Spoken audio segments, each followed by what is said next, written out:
ये जो चैप्टर हम पढ़ रहे हैं परसेंटेज एंड इट्स एप्लीकेशंस, है ना, ये चैप्टर आपका पीछा नहीं छोड़ेगा कब तक पता है? जब तक आप अगर किसी जॉब के लिए सेटल नहीं हो जाते, ठीक है ना। ये चैप्टर आपके 8th ग्रेड में है, जैसे 8th ग्रेड। ये चैप्टर बच्चे एप्टीट्यूड में पढ़ते हैं, ठीक है ना। Aptitude for let's say NTSC का जो एप्टीट्यूड होता है उसमें भी इसके बेस पे क्वेश्चन आते हैं। उसके बाद ओलंपियाड्स में इसके क्वेश्चन तो आते ही हैं जो आप पढ़ोगे ओलंपियाड्स, ठीक है। उसके बाद इसके क्वेश्चन आते हैं, जैसे ओलंपियाड्स में एक सेक्शन होता है डेली मैथमेटिक्स करके, उसमें इसके यूजुअली क्वेश्चन देखने मिलेंगे आपको। इसके बाद ये आप ऐसा बोल सकते हो कि जो भी एप्टीट्यूड बेस्ड एग्जामिनेशन होती है, जैसे कि कॉलेज में आप होते हो, ठीक है ना, कॉलेज के बाद आपको प्लेसमेंट के लिए कंपनीज के एप्टीट्यूड लिखने हैं। उसके बाद हम कोई गवर्नमेंट एग्जामिनेशन के लिए प्रिपेयर करना चाहते हैं, गवर्नमेंट एग्जाम्स, ठीक है, जैसे कि सिविल सर्विसेज का एग्ज़ाम हो गया, ठीक है। फिर जैसे कि आपका इंजीनियरिंग सर्विसेज के एग्ज़ाम हो गए, बाकी दूसरे बैंक के एग्ज़ाम होते हैं, ठीक है ना, जो भी क्लरिकल एग्ज़ाम्स होते हैं, रेलवे के एग्ज़ाम होते हैं, ठीक है। तो ये चैप्टर बहुत इंपॉर्टेंट है, बहुत इंपॉर्टेंट, ठीक है ना। ये बहुत इंपॉर्टेंट चैप्टर और ये पीछे आपका नहीं छोड़ेगा जब तक आप अच्छी तरीके से लाइफ में सेटल नहीं हो जाते, ठीक है। तो इससे भागना ऑप्शन नहीं है, इसको समझना और समझ के इसको अप्लाई करना बहुत ज़्यादा इंपॉर्टेंट है। Is it clear what I am saying? ठीक है, चलिए तो शुरू करेंगे परसेंटेज एंड इट्स एप्लीकेशन से। तो देखो यस सर। परसेंटेज चैप्टर का एक ही थंब रूल है, ठीक है ना, तो पूरा चैप्टर जिसके ऊपर बेस्ड है। The thumb rule is the base. Base मतलब जिसके रेफरेंस में बात हो रही है, जिसके रेफरेंस में बात हो रही है। अगर मेरे रेफरेंस में बात हो रही है कि with respect to Ashutosh sir I have 20% more capability of doing questions, तो मेरे रेफरेंस में 20% ज़्यादा बोला गया है, तो बेस मैं हो जाऊंगा, ठीक है ना। So with reference to what we always talk, the base is always taken as 100%। ध्यान रखना, परसेंटेज चैप्टर का सबसे इम्पोर्टेंट रूल यही है कि जिसके रेफरेंस में बात हो रही है वो रेफरेंस को ही आप हमेशा 100% लेंगे। Is it clear? ठीक है, नेक्स्ट। अब रेफरेंस में जिससे बात हो रही है तो उसको हमेशा 100% लेंगे। तो जैसे कि क्वेश्चन आपको दे दिया गया, ठीक है ना, let's take a very simple question. Question आपको दे दिया गया है, if 8.5% of a number, if 8.5% of a number is 51, then find the number। ठीक है, अब बहुत ध्यान समझना, क्वेश्चन ने क्या बोला, 8.5% of a number is 51, then find the number. तो भाई नंबर कुछ मान लेते x होगा, ठीक है। उसके रेफरेंस में बात किया कि भाई इसका 8.5% तो 51 के बराबर है, तो 51 के बराबर है कितना, 8.5%। तो मैंने आपको क्या बोला, जिसके रेफरेंस में लेते हैं उसको तो एक्चुअली 100% लेना पड़ेगा ना, तो x क्या है आपका, 100% है। 100%। क्या ये सबको समझ आ गया? यस किसी भी बच्चे को डाउट हो तो प्लीज लेट मी नो। देखो शुरुआत कर रहे हैं अभी, सर, आप फंडा। वापस एक्सप्लेन करो ये।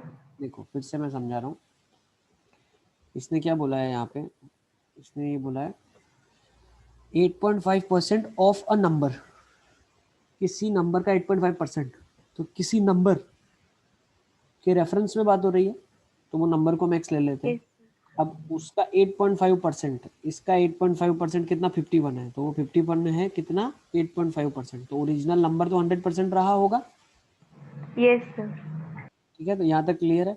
अब इसके बाद हम करते क्या है, एक चीज समझते हैं, क्या करना है इसके बाद, आपको क्रॉस मल्टीप्लाई करना है, यूनिटरी मेथड। क्या करना है आपको, क्रॉस। Cross multiply. अब बेटा यूनिटरी मेथड कहाँ कहाँ चलता है तो वो भी लिख लो आप। यूनिटरी मेथड जिसको बोलते हैं, या क्रॉस मल्टीप्लिकेशन या cross multiply, always goes in direct proportion, always works in direct proportion. अब ये सर डायरेक्ट प्रोपोर्शन का मतलब क्या हुआ, कि जैसे एक क्वांटिटी बढ़ रही है वैसे रिस्पेक्ट में दूसरी क्वांटिटी भी बढ़ रही है। मेरे पास दो क्वांटिटी है, ए और बी, अगर ए बढ़ेगा तो उसके साथ साथ में बी बढ़ेगा।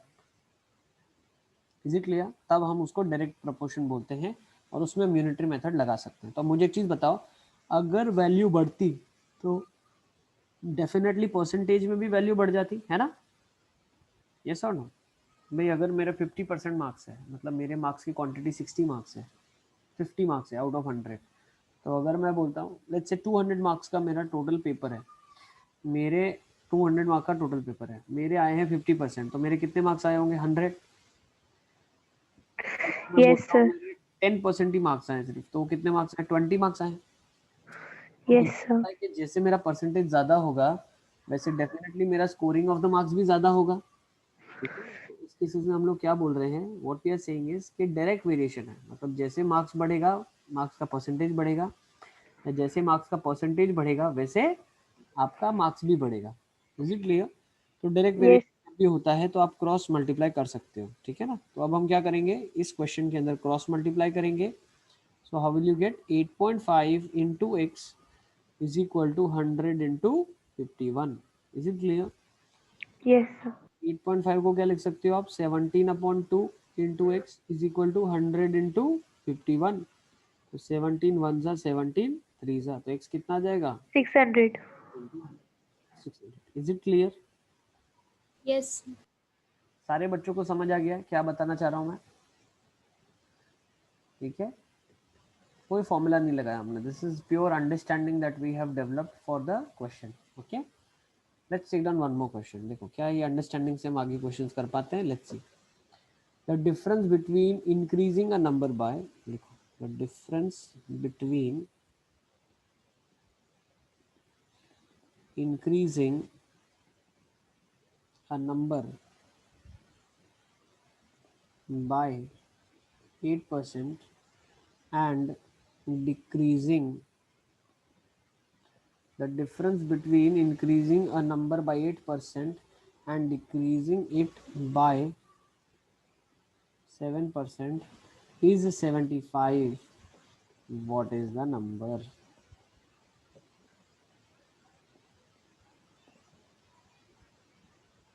देखो पहले के कुछ क्वेश्चंस मैं ही एक्सप्लेन करूंगा, मैं ही बताऊंगा आपको किस तरीके से सोचना है, और उसके बाद यही थिंकिंग को हम अप्लाई करेंगे क्वेश्चंस के अंदर।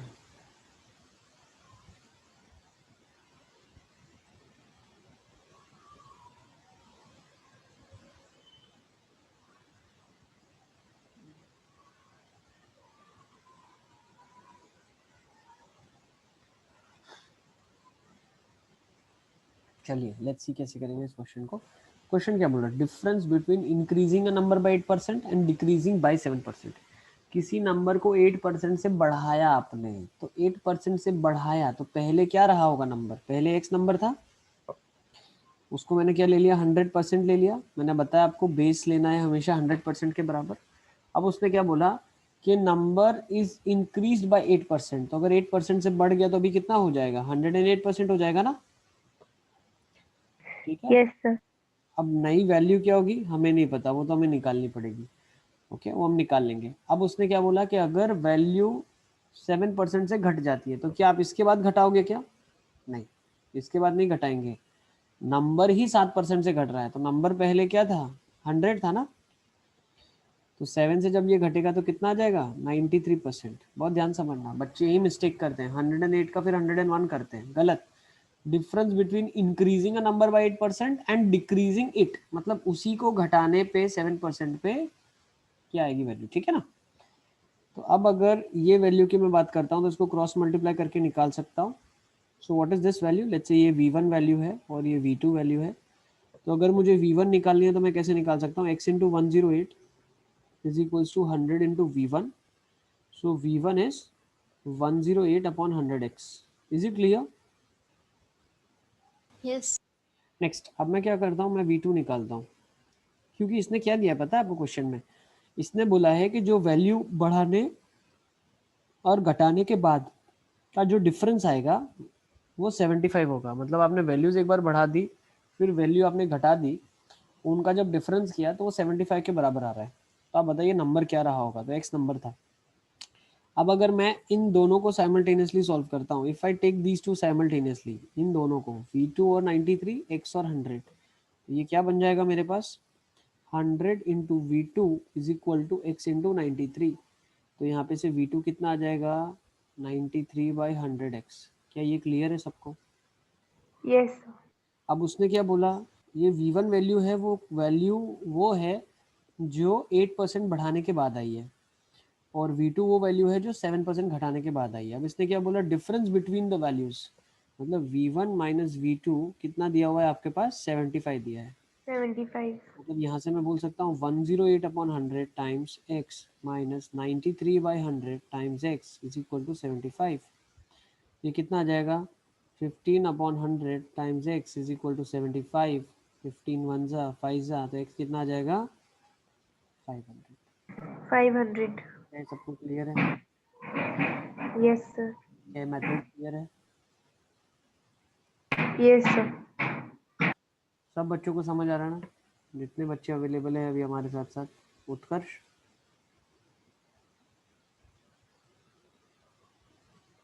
पंत, कशिश, Yes, sir. कशिश सब समझ आ रहा है ना बेटा? Yes, sir. पंत का क्या स्टेटस है? Pant, yes sir. पंत समझ आ रहा है तुमको? यस आ रहा है। इससे पहले वाले क्वेश्चन का आंसर क्या था?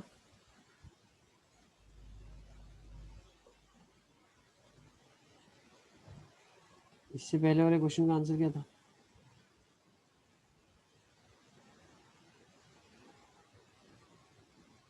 हम्म,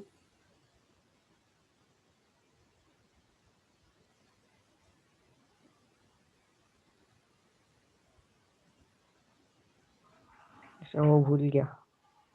अभी किताब में लिखा होगा ना तुमने, भूल क्या गया? बुक में लिखा होगा ना, तुम लिख रहे हो कि नहीं लिख रहे?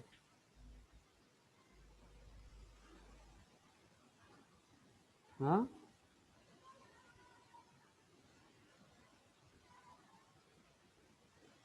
लिख रहे हो कि नहीं लिख रहे?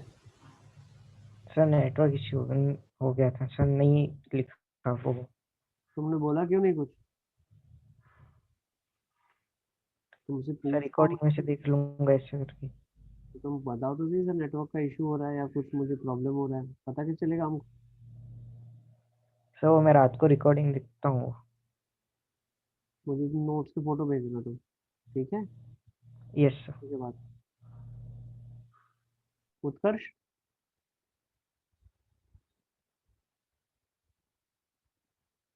Yes, sir. उत्कर्ष समझ आ रहा है तुमको? Yes, sir. क्या आंसर था लास्ट क्वेश्चन का?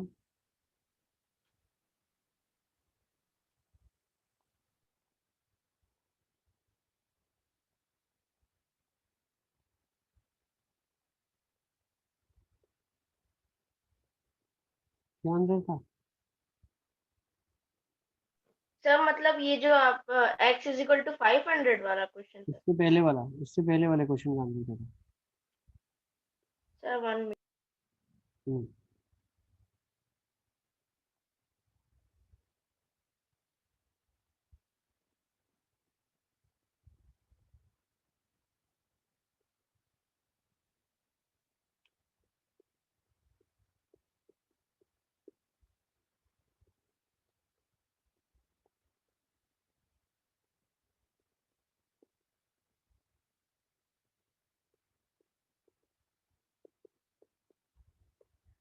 चलिए नेक्स्ट क्वेश्चन लिख लो,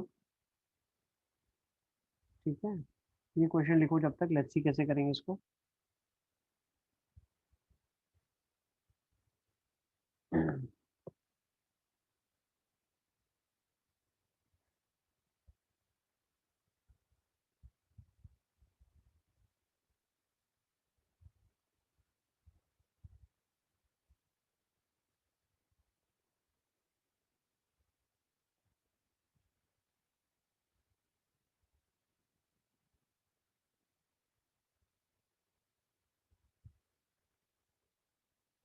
चलिए तो अभी ये क्वेश्चन करेंगे, आज का लास्ट क्वेश्चन है, फिर क्लास को कंक्लूड करेंगे, ठीक है ना?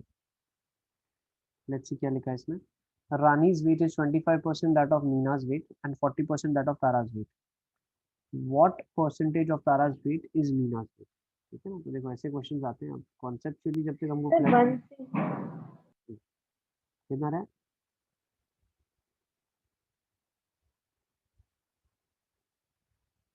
देखो अब इसने क्या बोला, Rani's weight is 25% that of Meena's weight and 40% that of Tara's weight. तो रानी का जो वेट है वो कुछ परसेंटेज मीना का वेट के कंपैरिजन में है। मेरा 160% आ रहा है।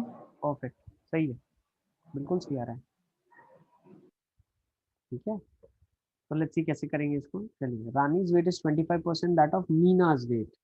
तो अगर मैं मीना के वेट को x लेता हूँ, यस, तो रानी का वेट कितना है, 25% ऑफ मीना, 25%। 100% है। ठीक है, यस। हमें निकालना है रानी का वेट कितना होगा। अब हम सॉल्व करते हैं, यहाँ से देखो क्या आंसर निकलेगा। If you cross multiply x/100।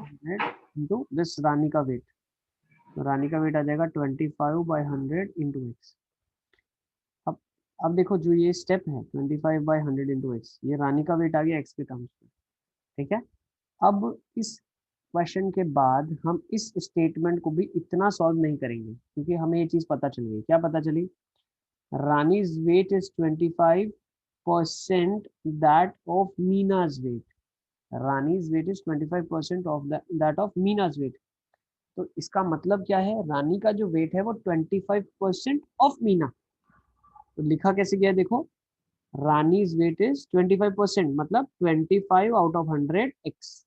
Is it clear. तो अब इसको याद रख लो, इसको याद रख लेंगे हम कि कभी भी अगर ऐसे दिया है my marks are 40% of let's say Nazraj marks, तो क्या हो जाएगा, नाजरा के अगर x हैं तो मेरे हो जाएंगे 40/100 into x. Is it clear. क्या ये चीज आपको समझ आ गई है, इज इट क्लियर। तो अभी से हम क्या करने वाले हैं, कभी भी हम इतना 3 स्टेप और इसमें यूटिलाइज नहीं करेंगे। Is it clear. तो इसको हम फटाफट ऐसे कर सकते हैं। So my marks are 40% of Nazraj marks, तो 40/100 इंटू एक्स, ये लिखा गया। ओके ओके, नेक्स्ट उसने क्या बोला है, if Rani's weight is 40% of Tara's weight. तो रानी का जो वेट है वो 40% तारा का है, तो Rani's weight is 40% of Tara's weight. तो अब तारा का वेट अगर हम y ले लेते हैं, मीना x लिया, तारा का वेट हमने y लिया, तो 40/100 इंटू y हो जाएगा। तो अब उसने क्या बोला है, what percentage of Tara's weight is Meena's weight. तो तारा का जो वेट है, तारा का वेट है y, वो कितना होगा किसके कंपैरिजन में, मीना के कंपैरिजन में। क्या आपको समझ आ गया, आपको निकालना है y is what percentage of x, ये क्वेश्चन में आपसे बोला गया है। तो आप बोल सकते हो कि रानी का वेट एक मेथड से ये निकला, रानी का वेट ये निकला, तो दोनों को इक्वेट कर देता हूँ क्योंकि दोनों वेट तो रानी के ही है। तो 25/100 x इज 40/100 y। तो होगा क्या, 100 कट जाएगा, 5 5 आ जाएगा, 5 8 आ जाएगा, तो y आ जाएगा 5/8x। कितना आ जाएगा, 5/8x। ये क्लियर है आपको, यस। Yes, sir. अब उसने क्या बोला है, what percentage of Tara's weight is Meena's weight. अच्छा, तो हमें एक्चुअली y इक्वल टू नहीं निकालना है, हमें निकालना है x इक्वल टू। कैसे पता है, what percentage of Tara's weight is Meena's weight. तो मीना का जो वेट है वो कितना परसेंट होगा, मान लो 50% होगा तो 50/100 x आएगा, है ना। 200% होगा तो 200/100 इंटू एक्स आएगा। तो x कितना y का होगा वेट, वो आपको कंपैरिजन में बताना है। तो x क्या आ गया यहाँ से, 8/5 y आ गया। अब मैंने परसेंटेज को बताने के लिए आपको बताया नीचे 100 होना चाहिए, तो दोनों को मैंने 20 से मल्टीप्लाई कर दिया, तो पता क्या चला, x आ जाएगा 160/100 y। x क्या आ गया, 160/100 y। तो how will I read it, what is x, x is Meena's weight. तो रीड कैसे करते हैं इसको, Meena's weight is 160/100 of which weight y। y क्या है, तारा, यहाँ पे आ जाएगा तारा। तो हम बोल सकते हैं Meena's weight is 160% of Tara's weight. Is it clear. क्या समझ आ गया आपको, ठीक है। तो बस आज की क्लास को यहीं पे कंक्लूड करते हैं। Thank you for being there, further will continue from the next class onwards. Bye bye बेटा, take care. Bye sir, thank you sir. बेटा।